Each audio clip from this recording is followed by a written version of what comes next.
Hey everyone, welcome to Gaming Explained. In today's video, I'll show you how to change city name in Evony. So let's get started. Begin by opening your Evony game. Then tap on your profile icon at the top left corner of your screen.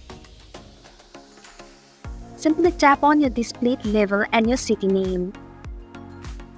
Then enter a new name.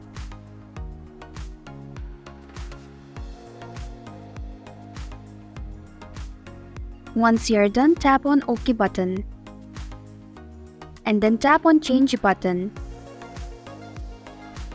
To change your city name, you have to spend 200 gems. If you are sure, tap on the Confirm button. And this is how you can change your city name in Evony. Thanks for watching Gaming Explained. If you like this video, hit the like button and drop a comment with any questions or feedback. If you are new, subscribe and click the bell icon to stay updated on our future videos.